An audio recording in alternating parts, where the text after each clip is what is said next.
नमस्कार दोस्तों। आज मैं संविधान की उद्देशिका पे आपसे परिचर्चा करूंगा।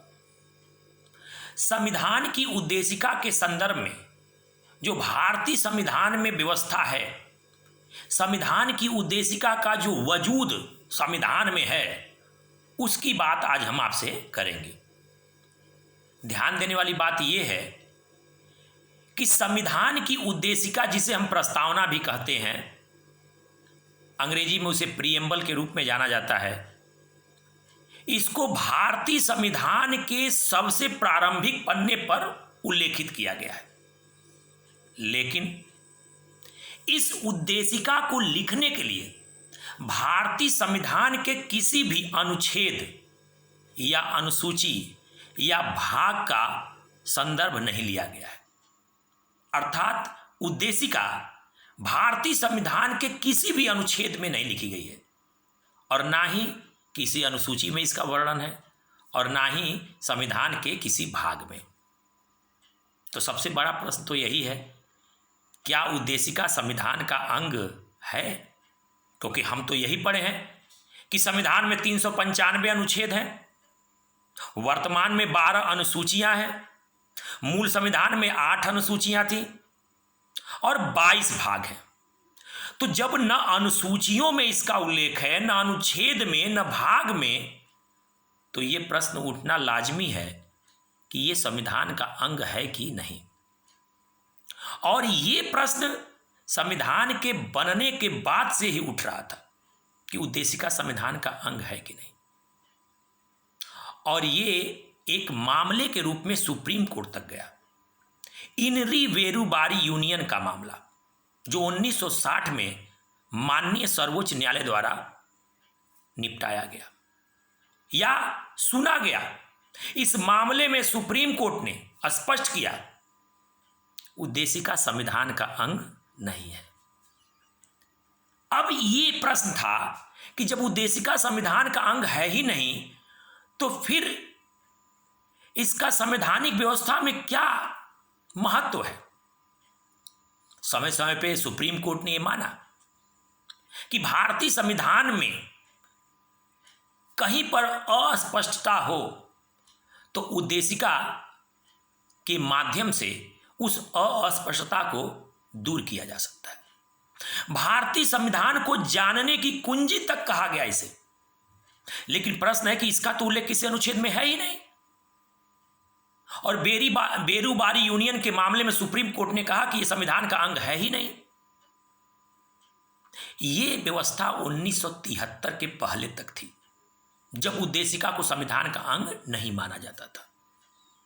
लेकिन 1973 में केशवानंद भारती बनाम केरल राज्य के मामले में माननीय सर्वोच्च न्यायालय ने यह स्पष्ट किया कि उद्देशिका भी संविधान का अंग है और इसका महत्व उतना ही है जैसे किसी अनुच्छेद, अनुसूची या भाग का है।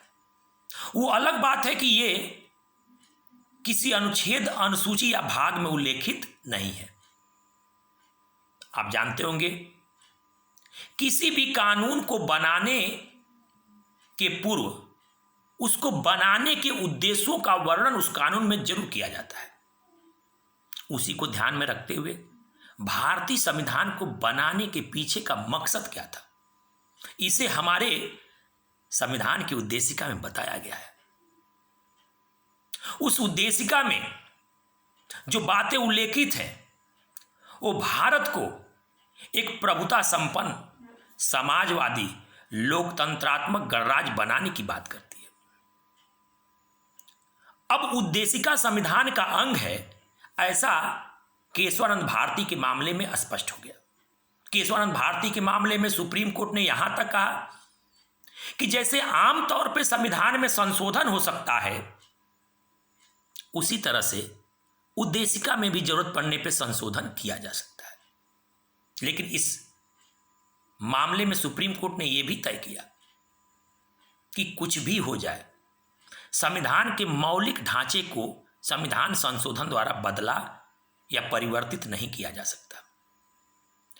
सुप्रीम कोर्ट ने स्पष्ट किया कि उद्देशिका में भी संशोधन हो सकता है, और इसी बात को ध्यान में रखकर 1976 में भारतीय संविधान के इतिहास का एक बड़ा संशोधन हुआ। 42वां संविधान संशोधन अधिनियम 1976 प्रधानमंत्री इंदिरा गांधी के कालखंड में हुआ था। यह संशोधन इतना व्यापक था कि इसे मिनी संविधान तक कहा गया। 42वें संविधान संशोधन के अंतर्गत भारतीय संविधान में एक व्यापक संशोधन किया गया। उन संशोधनों में एक संशोधन यह भी था, क्या? उद्देशिका में पहली बार संशोधन हुआ और 3 इसमें शब्द जोड़े गए। और वो जो 3 शब्द जोड़े गए, उन शब्दों को अगर देखा जाए तो वो शब्द थे समाजवादी।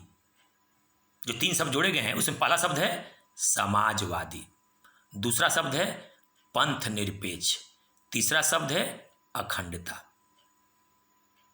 अब तक के भारतीय संवैधानिक इतिहास में सिर्फ एक बार ही ऐसा हुआ है जब भारतीय संविधान संशोधन द्वारा उद्देशिका में संशोधन हुआ और उस संशोधन द्वारा 3 शब्द जोड़े गए। फिर मैं कहूंगा समाजवादी, पंथ निरपेक्ष और अखंडता शब्द इसमें जोड़ा गया।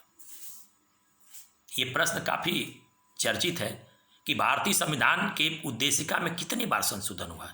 सिर्फ एक बार, 1976 में 42वें संशोधन द्वारा। भारतीय संविधान की उद्देशिका में जो 3 नए शब्द जोड़े गए हैं वो कौन कौन से शब्द हैं, उस पर भी सवाल बनता है। तो ये गौर करने वाली बात है कि भारतीय संविधान की उद्देशिका में सिर्फ एक बार संशोधन हुआ है और वो जो 3 शब्द जोड़े गए उसका भी मैंने आपसे उल्लेख किया।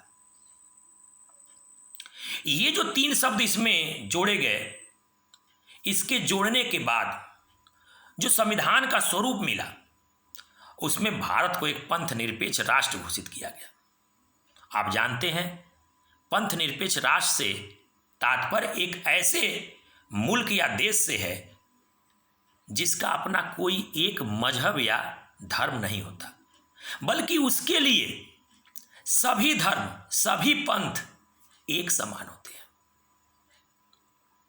और आज भी ये व्यवस्था हमारे संविधान में चली आ रही है। तो भारतीय संविधान की उद्देशिका के संदर्भ में जो महत्वपूर्ण बातें हो सकती थी वो मैंने आपसे चर्चा की। उम्मीद है आपको मेरा ये वीडियो पसंद आया होगा। आपसे गुजारिश है कि मेरे इस वीडियो को ज़्यादा से ज़्यादा लाइक और शेयर करें, क्योंकि आपका ऐसा करना मेरे लिए प्रोत्साहन प्रदान करता है। धन्यवाद।